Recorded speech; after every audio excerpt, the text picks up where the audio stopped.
சற்று முன் திடீரென பாஜகவிலிருந்து விலகி திமுகவில் இணைந்த வானதி சீனிவாசன் பாஜகவுக்கு விழுந்த மரண அடி.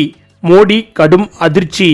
அதாவது தமிழக சட்டமன்ற தேர்தல் விரைவில் நடைபெற இருப்பதால் தமிழக அரசியலில் தற்போது நாளுக்கு நாள் பரபரப்பு என்பது கூடிக்கொண்டே வருகிறது. குறிப்பாக திமுக அதிமுக கட்சிகளுக்கு இடையிலான போட்டி என்பது இப்போதே ஆரம்பித்து விட்டது. ஒரு பக்கம் திமுக தன்னுடைய கூட்டணியை வலுப்படுத்துவதில் கவனம் செலுத்தி வருகிறது. அதே சமயம் அதிமுகவும் தன்னுடைய கூட்டணியை வலுவாக மாற்றிவிட்டது என்றுதான் சொல்ல வேண்டும்.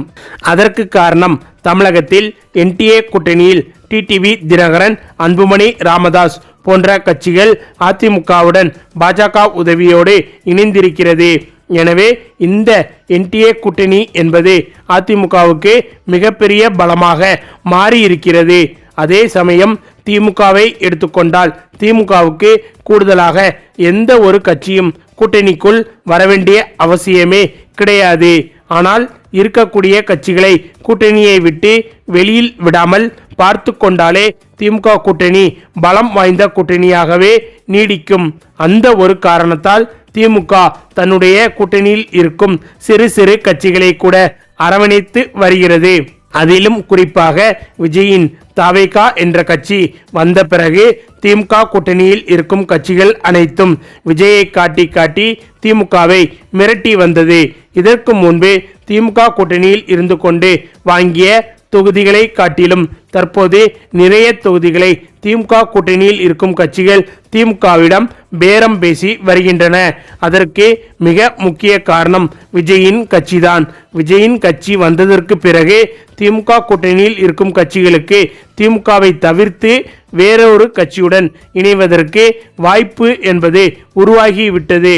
எனவே அதை பயன்படுத்தி கொண்டு திமுகவிடம் தங்களுடைய பேரத்தை அதிகரித்து வருகின்றனர்.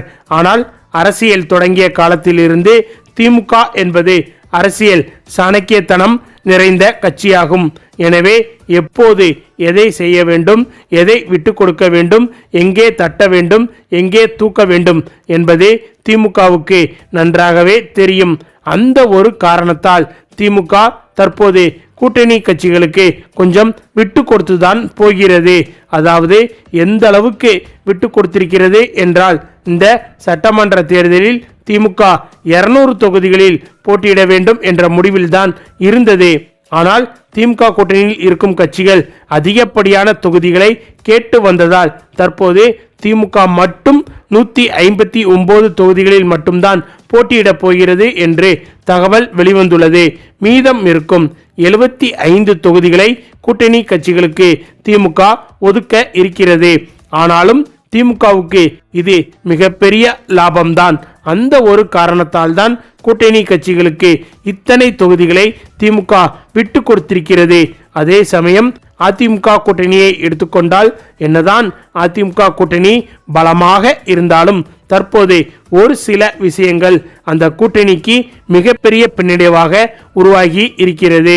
அதாவது அதிமுக கூட்டணியில் தேமுதிக மற்றும் ஓபிஎஸ் போன்றவர்கள் இணையவில்லை. இவர்கள் திமுகவில் இணைவதற்கான வாய்ப்புகள் அதிகமாக இருக்கிறது. அது ஏனென்றால் இவர்கள் மோடி தமிழகத்திற்கு வந்தபோதே அதிமுக கூட்டணியில் இணைந்திருக்க வேண்டும். அந்த நேரத்தில் இணைந்திருந்தால் இவர்களுக்கு மிகப்பெரிய வரவேற்பு கிடைத்திருக்கும். ஆனால் அப்படிப்பட்ட ஒரு வாய்ப்பு கிடைத்த போதும் கூட அதிமுக கூட்டணியில் இவர்கள் இணையவில்லை என்பதை அவ்வளவு எளிதாக எடுத்துக்கொள்ள முடியாது. அந்த அளவுக்கு அதிமுக இவர்களுக்கு தேவையானதை கொடுக்க மறுத்திருக்கிறது என்பதை தெளிவாக புரிந்து கொள்ள முடிகிறது. எனவேதான் இனிமேல் இவர்கள் அதிமுக கூட்டணியில் இணைவார்களா என்பது மிகப்பெரிய கேள்விக்குறிதான். அதே சமயம் தேமுதிகவும் ஓபிஎஸும் திமுகவில் இணைவதற்கான பேச்சுவார்த்தையை நீண்ட நாட்களாகவே நடத்தி வருகின்றனர் என்பதும் குறிப்பிடத்தக்கது. இந்த நிலையில் அந்த பேச்சுவார்த்தை தற்போது உச்சக்கட்டத்தை எட்டியிருப்பதாக தெரிகிறது. எனவே இவர்கள் திமுகவில் இணைந்தால் அதன் பிறகு திமுக கூட்டணியை தமிழகத்தில் வெல்வது என்பது கிட்டத்தட்ட சாத்தியமே கிடையாது என்பது குறிப்பிடத்தக்கது. அது மட்டுமில்லாமல் தற்போது அதிமுக கூட்டணிக்கு மிகப்பெரிய பின்னடைவாக பார்க்கப்படுவது என்னவென்றால், தமிழக பாஜகவின் பிரபல முகமாக இருந்த அண்ணாமலை அவர்கள் தற்போது நடக்க இருக்கும் சட்டமன்ற தேர்தலுக்கான பாஜகவின் தேர்தல் குழுவிலிருந்து முற்றிலுமாக விலகி இருக்கிறார். அதாவது நடைபெற இருக்கும் தமிழக சட்டமன்ற தேர்தலில் எந்த ஒரு தலையீடும் அண்ணாமலை சார்பில் இருக்காது. சொல்ல போனால் கிட்டத்தட்ட பாஜகவில் இருந்து இவர் தற்காலிகமாக விலகிவிட்டார் என்பதை தான் இது குறிக்கிறது. மேலும் அண்ணாமலைக்காக விழும் வாக்குகள் அனைத்தும் இந்த முறை அதிமுக கூட்டணிக்கு விழாது என்பதுதான் நிதர்சனமான உண்மை.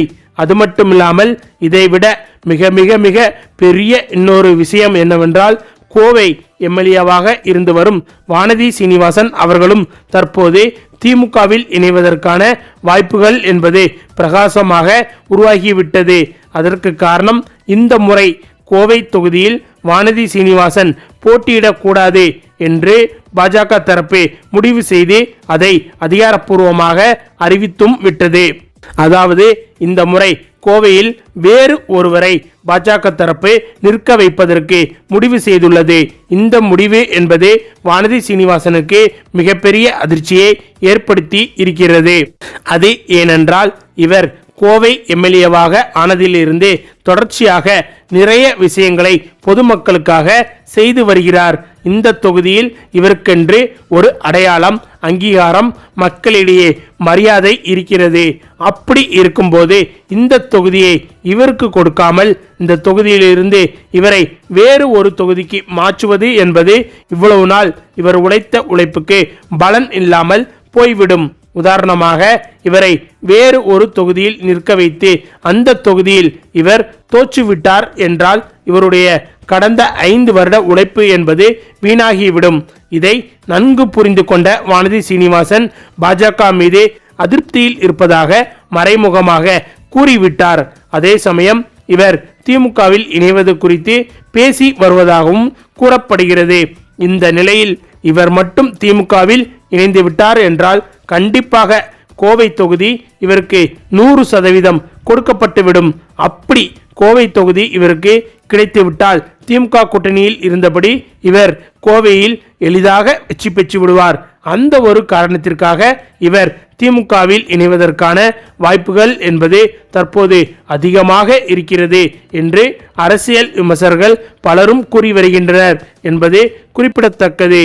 ஓகே ஃப்ரெண்ட்ஸ், தமிழக அரசியலில் அண்ணாமலையின் முடிவு அடுத்து என்னவாக இருக்கும், அதேபோல் வானதி சீனிவாசன் திமுகவில் இணைவாரா என்பது பற்றியும், மேலும் தேமுதிக மற்றும் ஓபிஎஸ் ஆகியோர் எந்த கூட்டணியில் இணைவார்கள் என்பது பற்றியும் உங்களுடைய கருத்துக்களையும் மறக்காமல் கமெண்ட்ல சொல்லுங்க. மேலும் இந்த வீடியோ பிடிச்சிருந்தா லைக் பண்ணுங்க, ஷேர் பண்ணுங்க, நம்ம சேனலை மறக்காம சப்ஸ்கிரைப் பண்ணுங்க. தேங்க்ஸ் ஃபார் வாட்சிங்.